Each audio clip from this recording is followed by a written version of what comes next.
Now, 21.3, our next agenda item, 21.3 has been, it's the new convergence schema.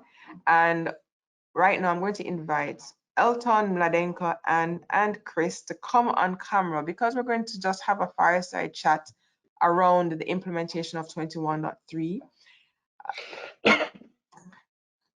Hello, Elton. Hello. From Hit It, Chris from Hanair, Anne from Amadeus, who was here earlier, and Mladenka from Moriva. Thanks everyone for being here.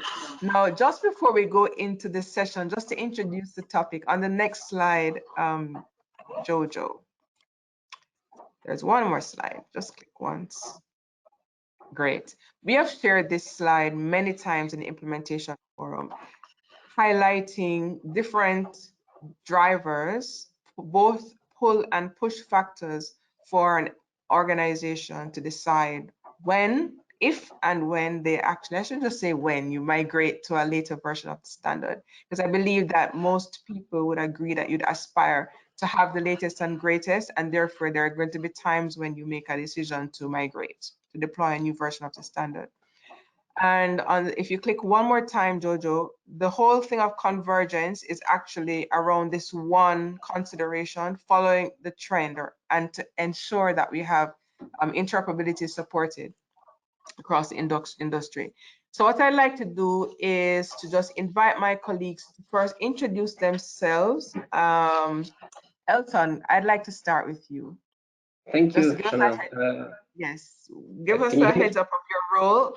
Yes, of your role at Hit It, and also the version of this standard that you have deployed in production. Okay, I'm Director of Development at Hit It Computer Services, and I also currently lead the NDC and one order projects at our company. Currently, we are certified on 17.2 and 20.1, and we have multiple airlines live on both those two versions. We can also support 19.1 and 19.2, but we don't have certification and so on for that, but they are available off the shelf. So that's the case. Thus. Thank you, Elton. Chris, would you like to go next? Yeah, no worries. So Chris Allison from HANA. I'm responsible for the commercial and technical strategy and implementation of our NDC platform. And since we went live in 2019, we've been certified on 17.2.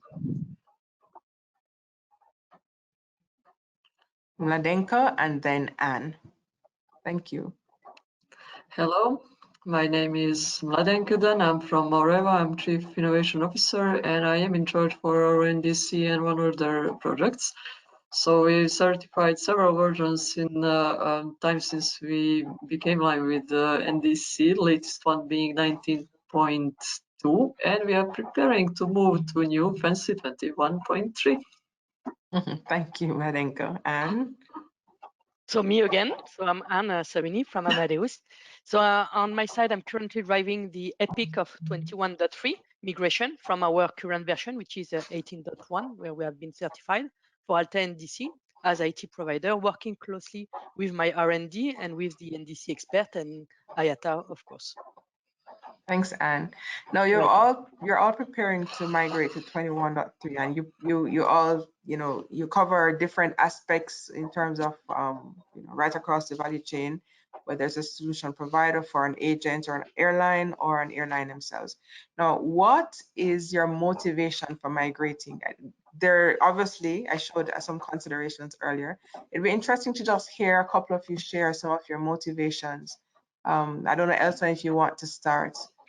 Sure. We are specifically talking about migrating to 21.3, I presume. Yes, exactly. So, the primary factor, first of all, would be, as I mentioned, we are certified on 70.2 and 20.1, and I believe they are, especially 70.2 certifications, a bit, I should say, probably old at this point, so would like to upgrade to a newer version. There is always pressure from the sales team saying, okay, we have to get this version up and running and so on. So that is one perspective. The other one, we specifically find the NDC interline messages that are available in 21.3. That is a primary factor for implementing the interline flow using NDC messaging. That would be our second point. And again, from our 20.1 perspective, this is a purely technical push factor, if you like. We would like to get rid of those multiple objects that are being generated with each XSD scheme and so on, and much rather prefer the common objects that are available in 21.3. Yes. Those would be our three main factors. Okay, great. Thank you. Does any of this resonate with any one of you? Do any of those 3 points, right? Mariva, which one? Sorry, Mladenka, which one of this most relevant, and what are your drivers? So our drivers is to have our airlines move to the version that will enable them to exchange more messages with different parties. We implemented 19.2 with one solid driver, and this was the functionality that was of really urgent interest to our airlines. At the time, it was redirection payment, which was not present in previous versions, and we stayed there because this functionality was a key driver for them. So in the meantime, since we all had problems with the COVID crisis, we remained still, and now 21.3 actually revamped this this functionality in schema, and it's also offering to the airlines to exchange more with different third parties and to enable them to get more volume through the NDC platforms. So this is our main drivers. What Elton said about the technical part, which often goes past commercial people and people who don't deal directly with technical aspects of implementing schema, it's really big plus when you moved from lean schema to the new objects, because you have less things to maintain, because it's easier for developers, and it's general positive feedback that we got on that subject from them since the 19.2 schema got a lot of objects that now are not there anymore. Yes, absolutely. Yeah, it's more of a developer's heaven than a nightmare, especially if you're coming from a night. Yes, exactly. And maybe you could share a little bit from your perspective, the drivers, but also what approach are you using at Amadeus to do the migration? I know you have two hats, the airline side exactly. so it's very interesting. So on our side, I think the importance is really the scalability that we can achieve thanks to the schema convergence, because the importance is not only on the new functionalities that are that will be supported, but as well more on the scalability of usage we can achieve using the same version. And I think it's really important because on aggregator side, some functionality are so diverging that as an airline, it's really difficult to scale outside your own market. So scalability for us is really important. The new feature, of course, bring by the 21.3, such as the airline taxonomy and the waitlist scenario. And finally, same as Elton, is the interline, that we are really convinced that on top of the messaging convergence, it's as well the convergence of the flows that will help to enable the interlining in the near future. Yes, absolutely. Because as we add layers and layers in terms of the partnerships, then the more robust, the more consistent implementations in terms of the version, but also the flows, then the better it is, and that's where you get the scalability. Totally agree. Chris, you're wearing two hats. You're an airline, but you also play a key role in the working groups as a chair or the vice chair of one of our the groups looking at the offers and orders, the standard itself. From where you sit, wearing any one of your hats, what are you seeing in terms of the value of migrating to the later version and the later versions? Yeah, definitely. So obviously the interline topic resonates, given that most of the content that HANA distributes is not our own, that we have to get it from our interline partners. So for sure we share that motivation. But in general, actually, if we rewind to why we chose 17.2 in 2019, 2 years after it was released, at the time it was because a critical mass of implementers were already using 17.2. So we felt it was safe from an adoption perspective that was the version that we based our implementation on. And then since then, we've been wanting to enhance our functionality and capability, and we see as an airline 21.3 as that opportunity. I mean, we need to vastly expand our servicing capability, but having visibility well, actually, thanks to the standards groups and elsewhere, having visibility of some of the challenges and some of the gaps maybe that existed or some of the variants we were seeing, we said, you know what, we'd rather wait for a mature, stable version with many of those gaps already solved as our next kind of basis or the next version for us to migrate to. And Yes. the reason why actually 21.3 is particularly exciting from an industry perspective, and not even now just a HANA perspective, is that thanks to the backwards compatibility principles that were applied, or that 21.3 is a basis for, and obviously future versions plan to be backwards compatible towards 21.3. Yeah, basically that kind of critical mass effect isn't actually as needed anymore. Basically, if we converge onto 21.3 or beyond, so it's any version after 21.3, we should continue to see the same benefits, and basically anyone who wants to take a new feature in a later version should be able to do so without a massive burden and massive rework every time moving from one version to another. So hopefully new features we add over time should be easier to adopt rather than having to re-engineer everything version to version. Yes, absolutely. No, you're right. And I think it's like what Mladenka was saying earlier, that from the techies in the room would see the benefit of and talk a lot more about the benefit of the backwards compatibility, because you know that's where those are the guys who benefit the most. Elton, you have had, as a part of your previous work, you've shared with us that you have done a full migration of schemas from the OTA set of schemas, as in the Open Travel Alliance, I believe, right, over into 17.2. So that experience with one of your airline customers would mean that you have had, because there's a lot of thing about motivation, like how can an airline actually get its partners to be motivated to migrate? There's a lot of effort that's required. Can you share a little bit around that experience and some learnings? Sure.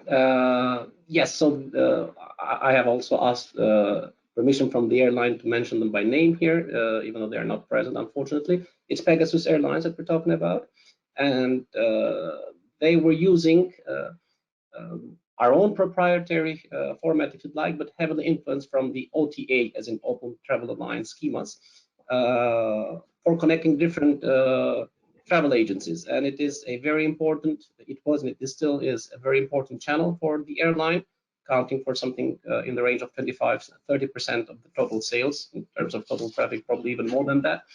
And back in 2000, I'm trying to find the correct year, I think it was end of 2018, they took the decision that we will completely migrate our OTA channel from the OTA-based schemas onto the industry center, that is the NDC.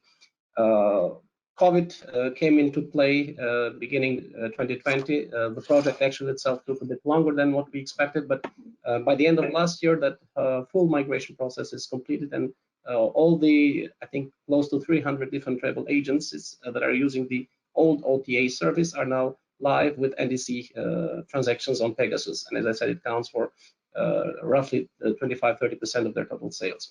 Now, what some of the pain points and some of the advantages that we found along the way that would be interesting for the audience. First of all, what it is that makes sense for the agencies. I believe, at least my experience, and Pegasus people would also support me on this, is that we would need to offer more functionality and more content to the travel agencies, so that there is some kind of pull factor for them to move to the new API.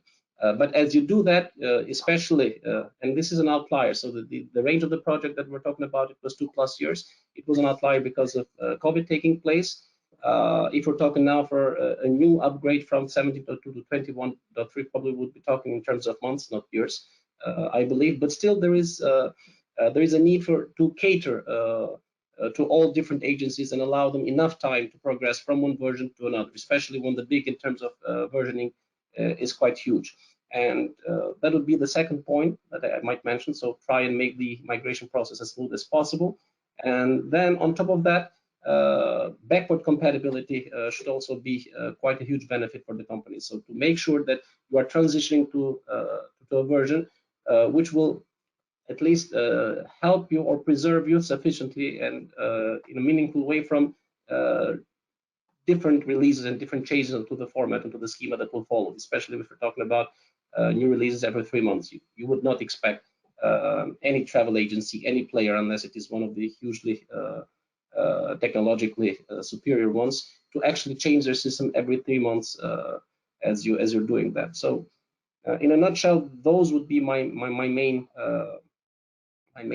stories. I mean, I might go on, but I believe Yes. it is quite a long story. If we have a chance, maybe we can divulge on that in another meeting, probably.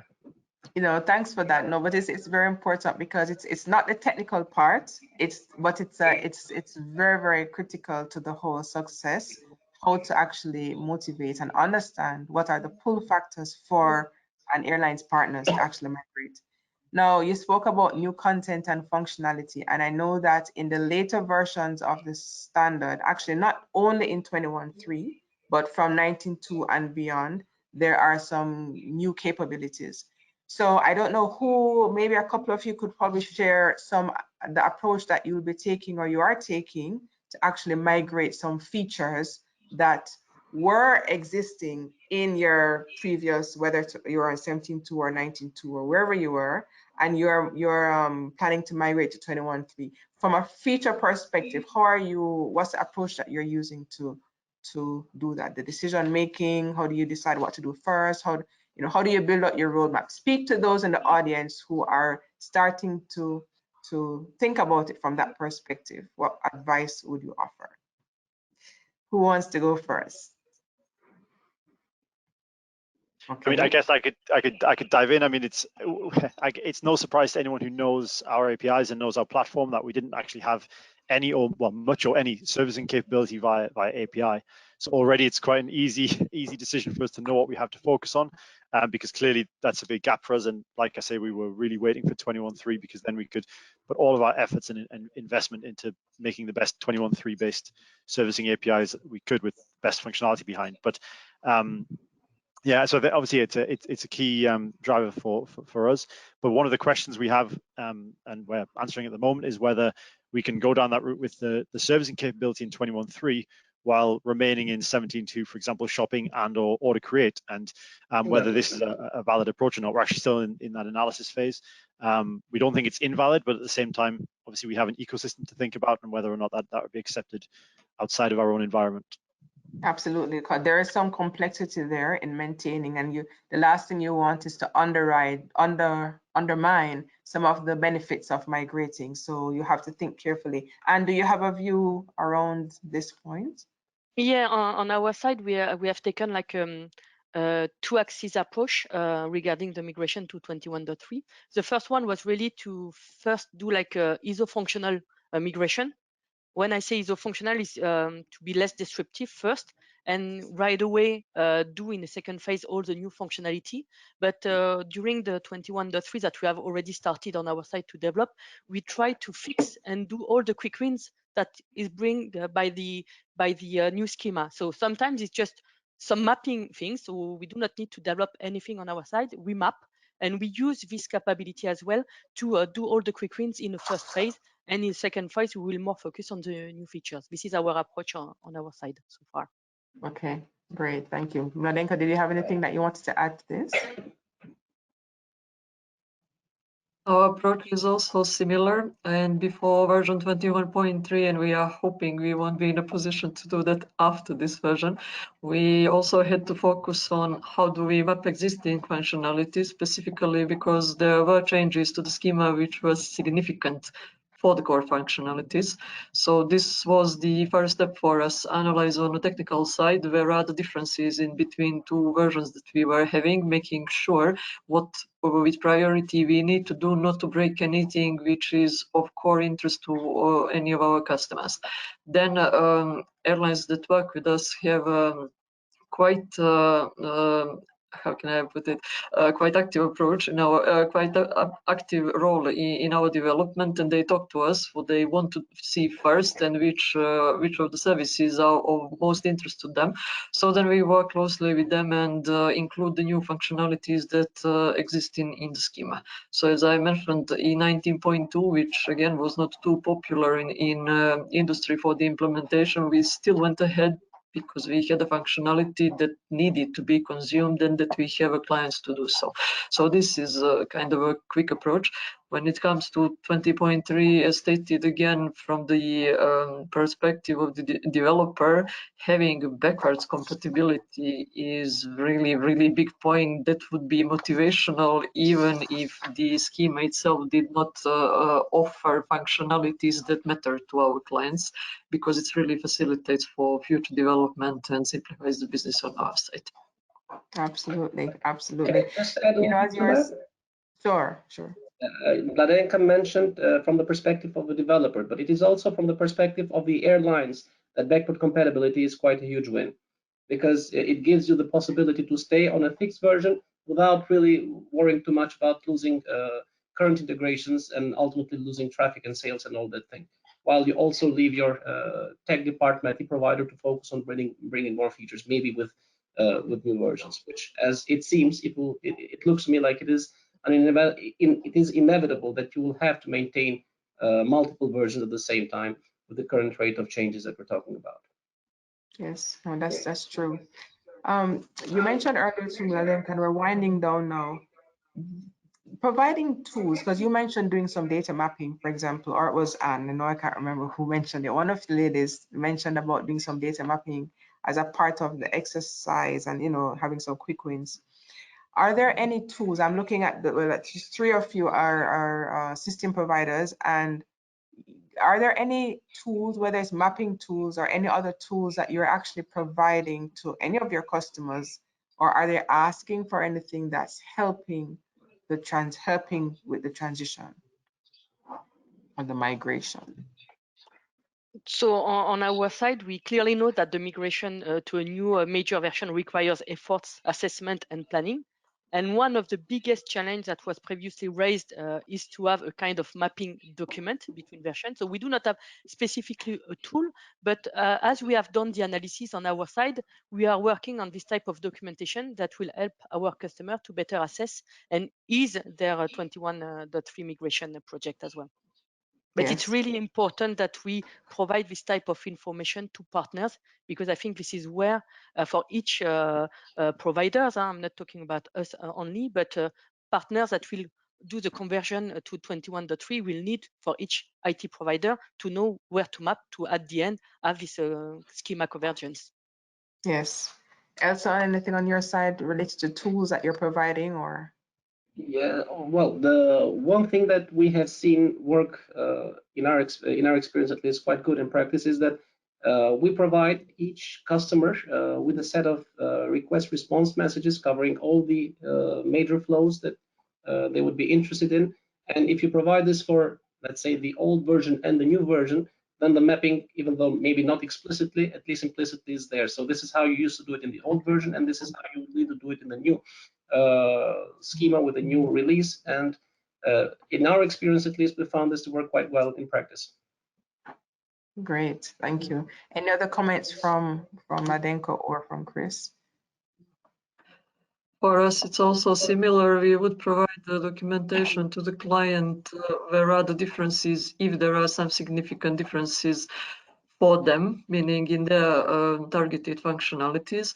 And as Elton stated, one of the steps that we do is definitely we are pre-generating message samples for them for different business scenarios. So it serves actually in 2 ways. It serves to the customer to see better what kind of information they will need to provide if it is not there. And it also serves for developers to easier digest all the changes that are going to happen on their side. So these samples usually are crucial and helpful on each side. Great. Well, I think we are just at that time when we'll be winding down. I just want to say thank you very much for sharing with us. We're looking forward to the next part of the story next time, to hear how things have been either in the June event or the December event or in between, just in terms of some of your learnings. What we'll do, we'll post this video actually in our video channel. We do have some resources. Jojo, maybe you Actually, I'm not sure if it's in the next slide, but we will post some resources. We have a video channel where we have resources where we can share with you, and we look forward to hearing some more experiences. And Elton, you just migrated to 17.2. Now you have another migration that you need to be working on for all those agents. Let's see how that goes. But thank you very much, Chris, Elton, Mladenka, and Anne. Thank you very much for sharing your experiences with us. And we're going to move on now to another part of our agenda, the last part actually, which is very closely aligned to this, the Airline Retailing Maturity Index.